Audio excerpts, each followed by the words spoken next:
മാധ്യമപ്രവർത്തകരെ കയ്യേറ്റം ചെയ്തതിൽ സുരേഷ് ഗോപിക്കെതിരെ നൽകിയ പരാതിയിൽ കോൺഗ്രസ് നേതാവ് അനിൽ അക്കരയുടെ മൊഴി പോലീസ് രേഖപ്പെടുത്തി. രാമനിലയം ഗസ്റ്റ് ഹൌസിൽ നടന്ന സംഭവങ്ങളുടെ ദൃശ്യങ്ങൾ അനിൽ അക്കര ഹാജരാക്കി. വിവരങ്ങളുമായി സൂരജ് സജി തൃശൂരിൽ നിന്ന് ചേരുന്നു. സൂരജ്, എന്താണ് അനില് മൊഴി നൽകിയതായി അറിയാൻ കഴിയുന്നത്?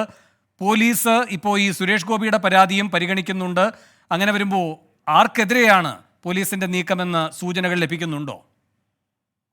വേണു, ഈ മാധ്യമപ്രവർത്തകർക്ക് അനുകൂലമായി, അതായത് മാധ്യമപ്രവർത്തകർ ആക്രമിക്കപ്പെട്ടു എന്ന് കാണിച്ചുകൊണ്ടാണ് ഈ അനിലക്കര പരാതി നൽകിയത്. ആ പരാതിയിന്മേലാണ് ഇപ്പോൾ ഈ അനിലക്കരയുടെ വിശദമായ മൊഴി പോലീസ് രേഖപ്പെടുത്തിയിരിക്കുന്നത്. അന്ന് അവിടെ സംഭവിച്ച കാര്യങ്ങളും അവിടെ ഉണ്ടായിരുന്ന മാധ്യമപ്രവർത്തകരടക്കം, ഈ കയ്യേറ്റം നേരിട്ട മാധ്യമപ്രവർത്തകരടക്കം വിശദ വിവരങ്ങൾ ഈ അനിലക്കര മൊഴിയായി നൽകിയിട്ടുമുണ്ട്. അതോടൊപ്പം തന്നെ ഈ രാമനിലയം ഗസ്റ്റ് ഹൌസിൽ അന്ന് ഈ സുരേഷ് ഗോപി മാധ്യമപ്രവർത്തകരെ കയ്യേറ്റം ചെയ്യുന്നതിന്റെ ദൃശ്യം അത് CD യിൽ കോപ്പി ചെയ്ത് അനിലക്കര സമർപ്പിക്കുകയും ചെയ്തിട്ടുണ്ട്. ACP സലീഷ് ശങ്കറിന്റെ നേതൃത്വത്തിലാണ് ഈ അനിലക്കരയുടെ മൊഴി രേഖപ്പെടുത്തിയത്. പക്ഷേ ഈ മൊഴിയിൽ തുടർന്ന് മാധ്യമപ്രവർത്തകരുടെ മൊഴി കൂടി രേഖപ്പെടുത്തിക്കൊണ്ട് ഈ വിഷയത്തിൽ കേസെടുക്കണമോ എന്നത് സംബന്ധിച്ച് നിയമോപദേശം തേടാനാണ് ഇപ്പോൾ ഈ പോലീസിന്റെ നീക്കം. അതേസമയം സുരേഷ് ഗോപി മാധ്യമപ്രവർത്തകർക്കെതിരായി കൊടുത്ത കേസിൽ പോലീസ് കർശന വകുപ്പുകൾ ചുമത്തി FIR രജിസ്റ്റർ ചെയ്തിട്ടുണ്ട്. FIR വിവരങ്ങൾ 24 പുറത്തുവിട്ടിരുന്നു.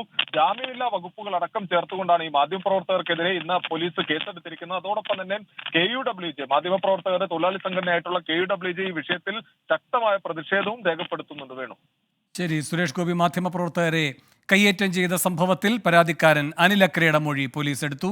സൂരജ് സജിയാണ് തൃശൂരിൽ നിന്ന് വിവരങ്ങൾ നൽകിയത്.